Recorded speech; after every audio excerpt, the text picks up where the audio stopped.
Coming up, we have the honor of having the presence of one of the most important voices in the analysis of the economical panorama in Latin America. We're going to talk and reflect about two interesting questions. What do countries have to do, and the countries in the region do, to take advantage of the opportunities that are coming in this current context? And also, how does this regional scenario change given the geopolitical movements that are marking these agenda? So we're going to talk about this and a lot more, and we'd like to please give a round of applause to William Maloney, the chief economist of the World Bank for Latin America and the Caribbean, who's going to talk about this and also respond to these questions. So we would like to welcome you and listen to your presentation.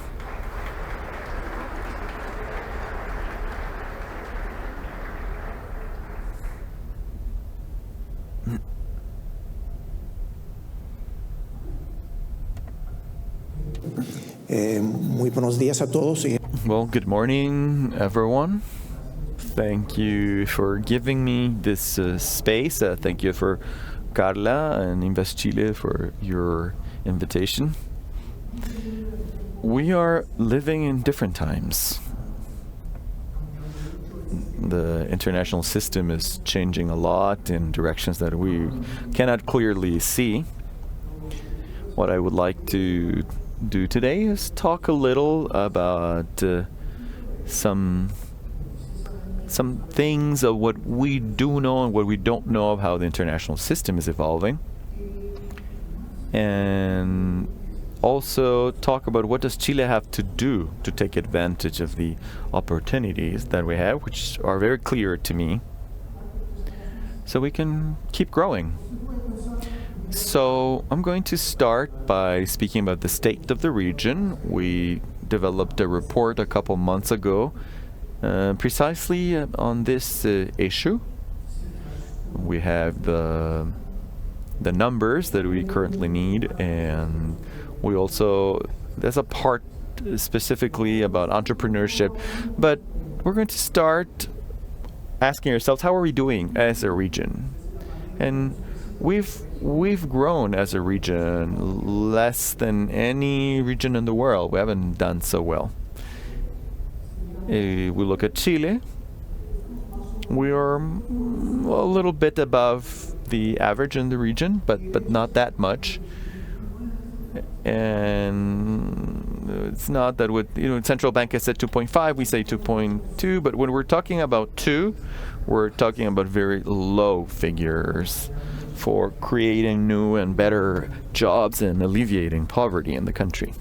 So we have to look into why are we growing this fast and how within the new context can we actually grow.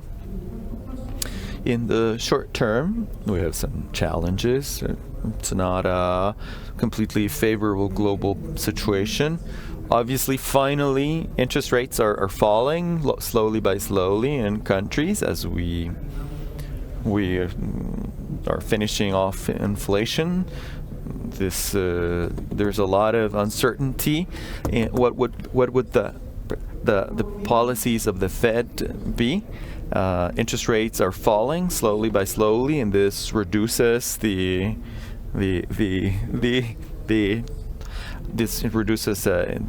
issues with debtors and all around the world, and growth in the G7 is going to continue low. China is a wild card. They're having issues with their growth model, and even though it's one of our most important markets, we don't know what's going to happen with growth in the midterm. There are many things they have to solve before going back to their previous growth rates, and that's what. And the prices for copper's price is going on, but raw materials in the mid-term, a market for raw materials, China is still going to be in low rates. But I don't want to talk about what's going to happen in 6 months and a year. I would like to locate the growth challenge and the long contest, long-term contest. Here's a book called Let's Recover the Lost Century of Growth. It's like, no, Maloney, that's not true. We haven't decreased in what we have here is a graph of the income of countries related to the United States since 1860. And what we can see is Latin America was more or less the same in 1860, just like the rest of the countries, like Finland, like Sweden, like Spain, and there was a difference here. Those countries took off by the end of the 19th century, and we did not. And if you look at this orange line, that's us. It's flat, and there was a lost decade in the 80s. And as we know, there hasn't been growth in productivity of Chile for more than a decade. But what I want to say is that this question of why haven't we grown more at this moment, and coincidentally, it has to do with the same kind of question that the winners of the Nobel Prize have asked themselves, especially Peter Howat and Philippe Aghion, and Joe Mokyr as well. They've all asked themselves, why is growth higher in some places and less in others? Here we have a more detailed graph of the behavior of countries in Latin America, and we can see that there were many poor countries, talking about Colombia, Brazil, Ecuador, Jamaica, Mexico. But there is a kind of superstars, Uruguay, Argentina, above France and Germany, and Chile a little lower. It was not the superstar, but what we can see here is as France and Germany, they continue taking off, all the stars actually were actually going down in a decline. So we have to understand what happened. If we want to understand why we're not growing right now, we have to understand why weren't we able to take advantage of the opportunities at the time, to understand why, if we're going to have the capability of taking advantage of what's coming. Before going there, let's talk a bit about the international systems. There's a lot of volatility. The leader of the system is changing the rules every day. This can have impact on growth and on our opportunities. The fact is that Latin America has the same possibilities, and Chile with the same possibilities from a year ago. We have lots of energy, and we have lots of green energy, and that's important because Europeans are putting these CBAMs, carbon adjustment mechanism, that are going to punish producers of copper, for example, that are not using green energy. We have green energy in Chile. We have 53% of our energy matrix from renewable sources, and we have essential minerals, copper, lithium, and so on and so forth. So as I mentioned, we have these possibilities of manufacturing and other green products, and I believe that beyond this change on how the world is looking at power is going to benefit us, and we have to take advantage. And this will continue happening regardless of what's happening internationally. And so when we see what's been happening in the region in terms of the tariffs in the last year, we see that it's not as much. There was a lot of noise when it comes to high tariffs in Latin America, but actually it's mostly for Europe and Asia. And while we see that in general in Mexico, for example, which supposedly was the country that was stealing the jobs from the American citizens, it was not a lot, and most imports are under the TLC, of course, the free trade agreement. So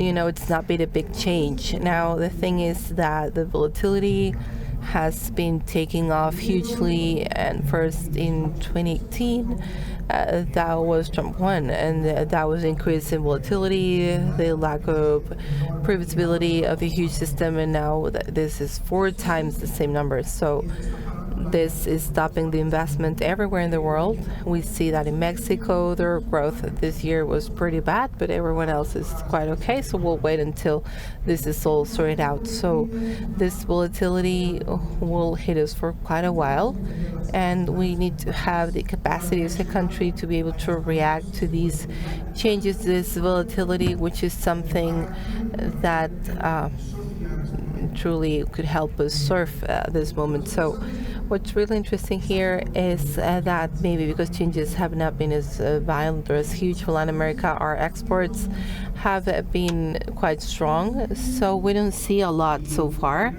And in terms of growth, Mexico is being benefited in a way, will benefit this, because while there's been an increase in the tariffs to China and their competitors, it's been more. So there's been a diversion in Mexico, and it's quite huge in Brazil. This figures come before negotiations between the U.S. and Brazil, so the impact will be much less than what we have here. And in Chile has lost 1.1% of the tariffs, so there's lots of uncertainty. And so the impact on Chile is pretty much zero in our model. And so in the short term, mid-term, we don't see a lot of it. Now, the issue is that we don't know where this is going, and we need to be able to understand the motivations of those that are pushing the change. And this is quite difficult because we still see that here in our country, we don't really know what or where change comes from. So on one hand, there's a doctrine that is making things worse. So that means that in the U.S., people feel like the world is, ripping apart. It's been ripping them off for many years. So it's a complex, more than economical complex. We need to see that this is from 10 and 20, 30, 40 years, the U.S. has asked Europe to increase their military cases so that they can be in charge of the defense in Europe. And of course, conversation has gone nowhere. And so that's where the sense of, being ripped off against Europe, And this is what we see in a disruptive way. And in the economy, we, even before the free trade agreement with Mexico, the Grand Sacre Sanders Rosperol said 30 years ago, all jobs were going to Mexico, but the biggest guilty has been China. And the World Trade Organization and everyone, will have something democratic and great. And so there's something in the U.S. now, and that means we need to create new jobs, and especially when it comes to manufacture, and this will continue happening. And, for Latin America, the part that is not Mexico, for the U.S., they don't care about what happens with us here, but for Mexico and Central America, it could be very severe, depending on how the U.S. continues putting their strategy together. And the other logic is that we need to compete against China. So that means that we need to bring in new industries from China to this hemisphere, and that cannot happen in the U.S. And in a way, we see that in Mexico, in the sense that Mexico is benefiting from this process.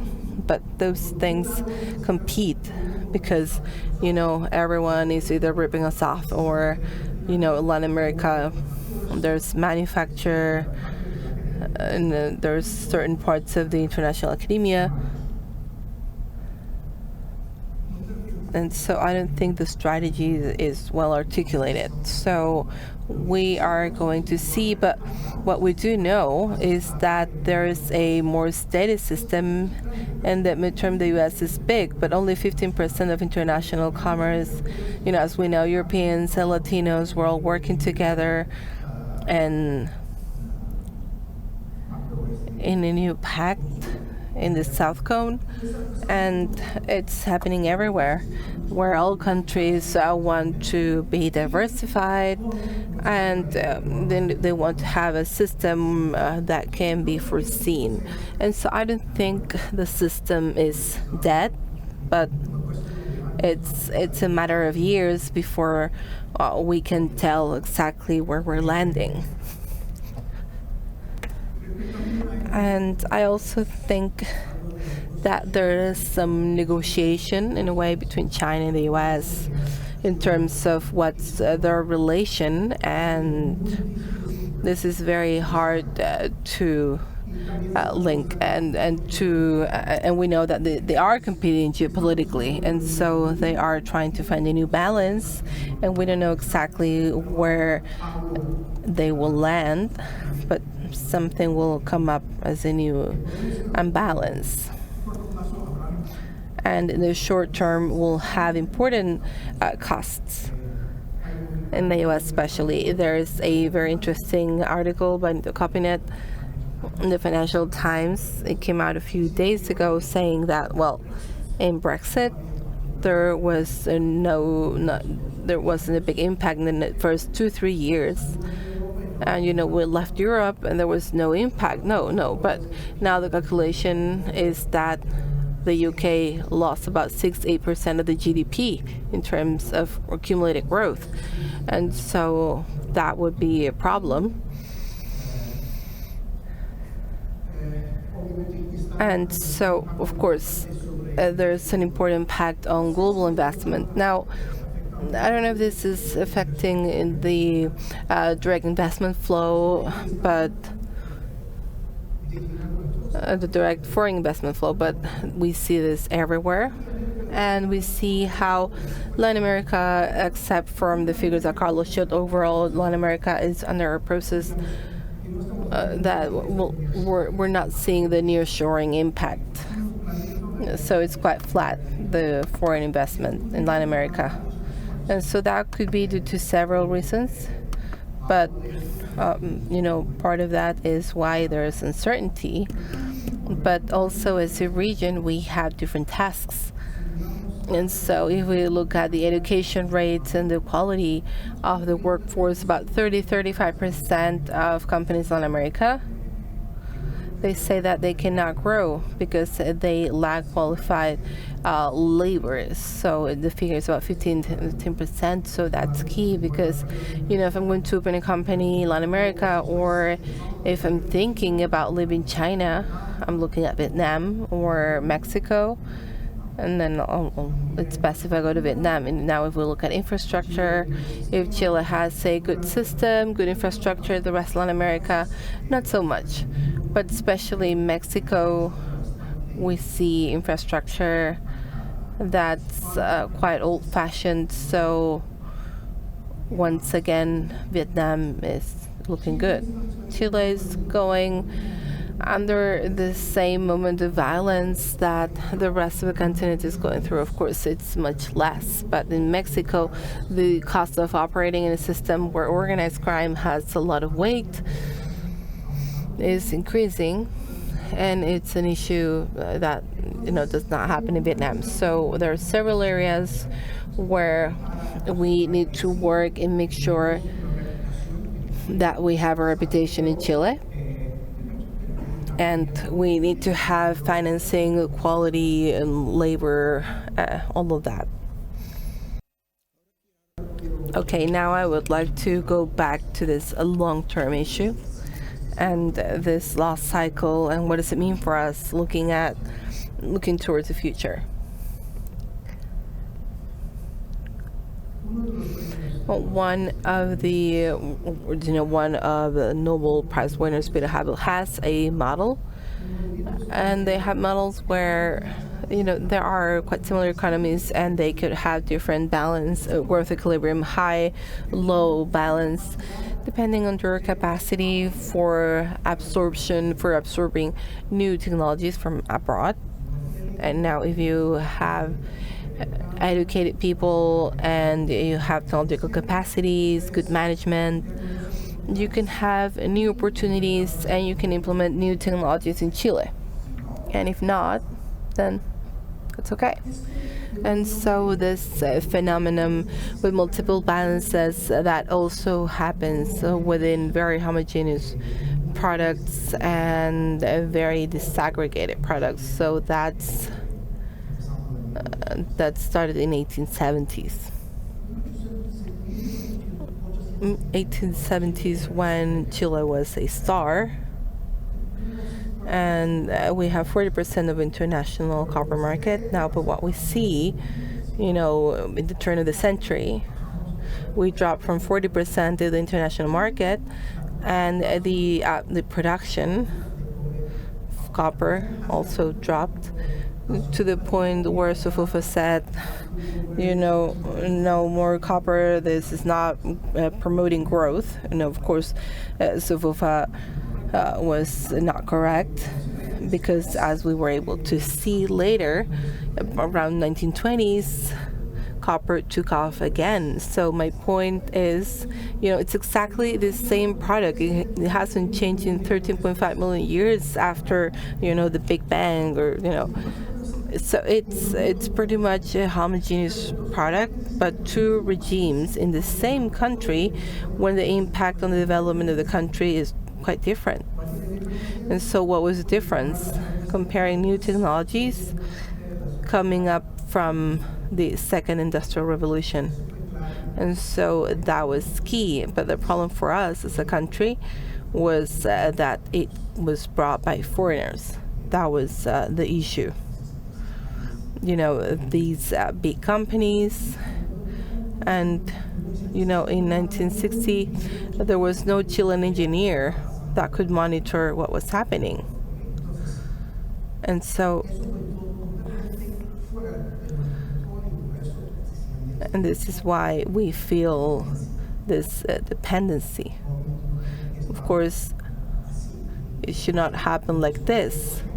And this is another example, Japan. We'll talk about Japan like the big miracle. But no, the second most important exporter of copper now was Japan. And you know about three companies, for copper companies, Sumitomo, Hitachi, and Fujitsu. Companies that are huge, dynamic, and they have been diversified. Now the question for us, looking towards the future, is why did this happen in Japan and not in Chile? And so where's our Hitachi? And this is also a matter of how we're managing new technologies. And I think that this is extremely important, looking into the future, looking at foreign investment. But the thing is, will we learn from it? Will we be able to use that to push economy in an active manner, the same way Chinese people do it? And, sometimes it's a way of learning. And so are we going to get to the technological frontier? Will we reach that balance of growth? We need to think about it that way. Because why couldn't we compete? Because, it was foreigners bringing new technologies the past century. I think it has to do with that, with the axis, the x-axis. We have engineers in the country that receive their education in the country for 100 people approximately per capita. And there's a delay in the adoption of technology in the vertical axis. So there is a strong relation here. We see all countries in Latin America. Oh, no, it's not working, sorry. But they have very little engineers. In a country like Sweden or Denmark, they pretty much had the same level of income in Chile and Argentina in the 1900s, but 5 times for engineers. So it's 5 times the number of engineers. So countries in Latin America, they started with the second industrial revolution and they had nothing that they could work with. So there's no way of identifying and adapting technologies in important sectors. So this is why we had to hire people from abroad. And so all of that lag, that could also explain the trajectory of growth that I just mentioned. But my point, because if you're thinking, industrial policies, the copper example, it says, it's not so much what's being produced, but the way that you are producing it. So if you're producing in a way where you're using technologies where the country has their own capacity for adopting these technologies and applying them in our industries or not. And so, how is also important, and how, if we look at the graph towards the right, we have a new survey called FAT, the Firm Adoption of Technology Survey. And I think it's a very good initiative from the World Bank, where in sectors that are very distant, we can measure the adoption rates of new relevant technologies in those sectors. So here we can see, on the left we have textile, and we also have, for example, we see that Korea is much lower than Poland. In Poland, we have Germans working in Poland, but what we see there is that Brazil, and on the right, Chile, we're adopting technologies in a slower pace. So once again, we are delayed in adapting to new technologies in comparison to other regions. So we follow this pattern. And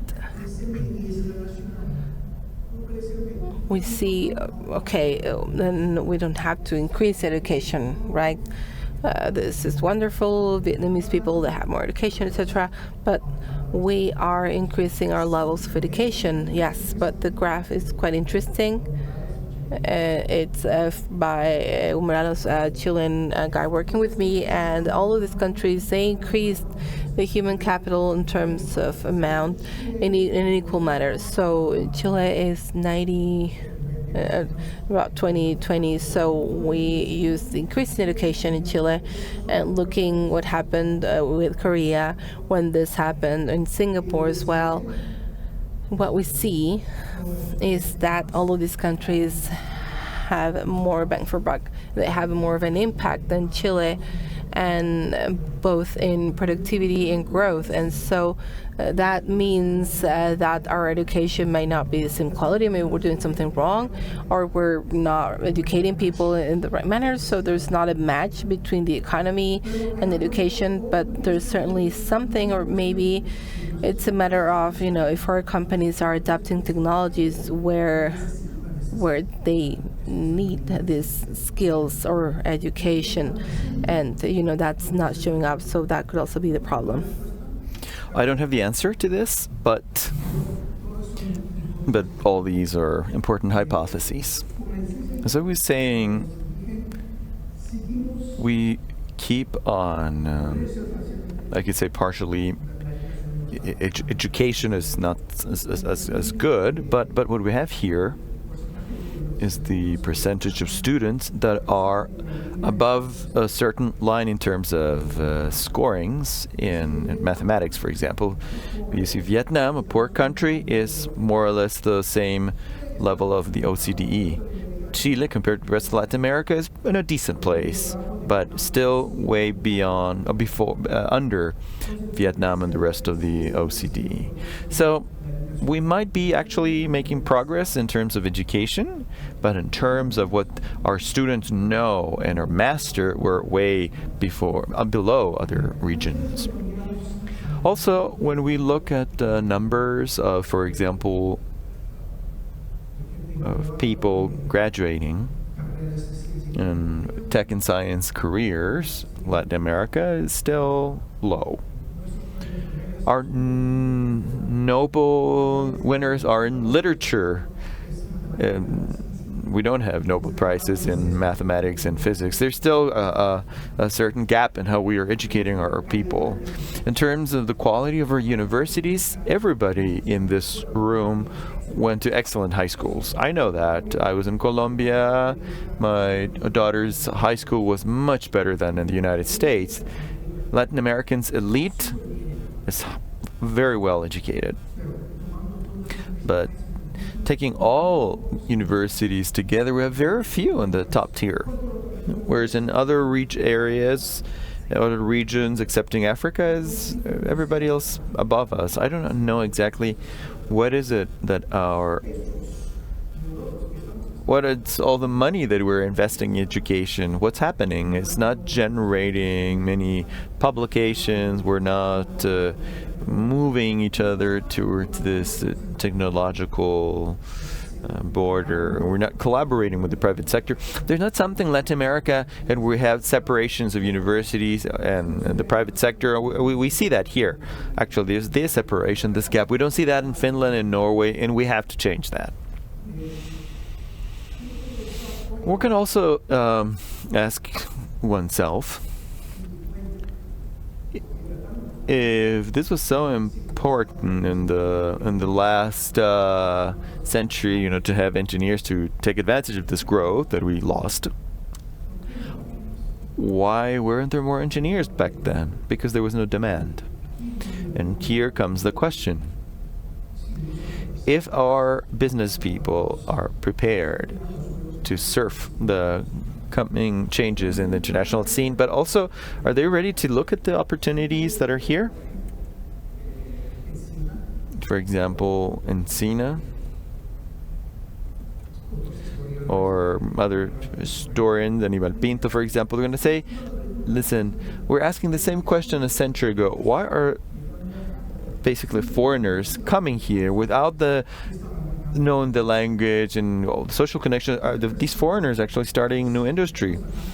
This question of, do we have the business capacity to look at the new opportunities, to leverage the foreign investment, is key here. So that was the question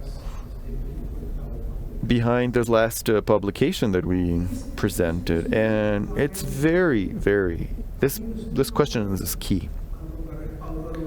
Doing this study with Álvaro Garcia and the University of Los Andes, where we looked at how did Chilean companies react in front of the Chinese competition. And Agion, number 2 of my Nobels that I want to highlight today, he says, look, facing competition, if your company is close to the managing border, to the technological border, you can innovate and make space to work and still remain alive. But if you're away from those borders, you're going to die. That's also part of the reason why he got this Nobel Prize. So we made a contrast, Alvaro, myself, and many other countries with the UK, France. UK and France have more than 50% of their companies close to this border. And Chile was maybe around 7-10%. So it shows that our manufacturing sector was not capable of competing dynamically, that is, innovate and then progress and develop like in the most advanced countries. So this implies that we do have an improvement agenda for improving the quality of our companies, the capabilities of our companies, so they're able to compete, but also so they are able to see or look at the opportunities that are available and diversify the economy. And I have many examples from my works in Colombia and Brazil, but this shows a paradox because all the surveys in Latin America look fantastic in terms of company building. What we call the Global Entrepreneurship Monitor shows that Latin America is doing fantastic. We love entrepreneurship.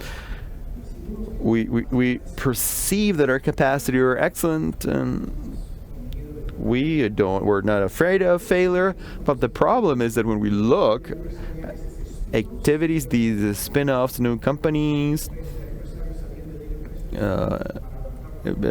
business people leaving one kind of a company and starting a new one, we're way below the OECD. Innovation way below the OECD, and part of that is because many of our companies are these micro companies that don't pay much in terms. So we're looking that if we think that the informal sector is going to push growth, forget it. It's not going to happen. But the other thing is that these transformational business people, there is something that we're lacking here is a term of the surroundings, but also capacities of the business people themselves. So, for example, if we look at business people that build companies where they actually employ people, it's always them that register this at the beginning. It's not that they, start slowly and then formalize. No, they register from the very beginning. They actually do start and register. This is a serious company. They register before the state and so on.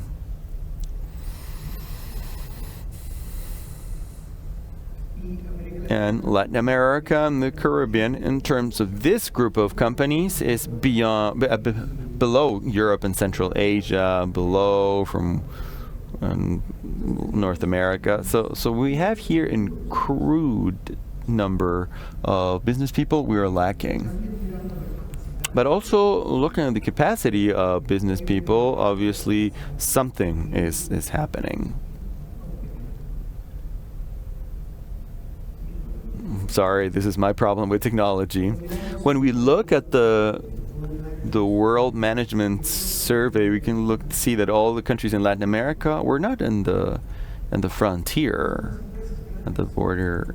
It's the bigger companies that are actually further from the best practices in terms of management.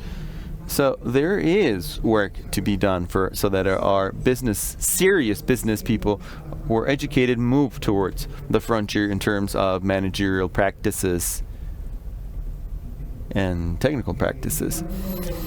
Looking at the surroundings, Chile has done a tremendous effort, more than any other country in Latin America, in terms of having favorable surroundings, in terms of foreign and domestic business people. But I can show you that the region, as you see,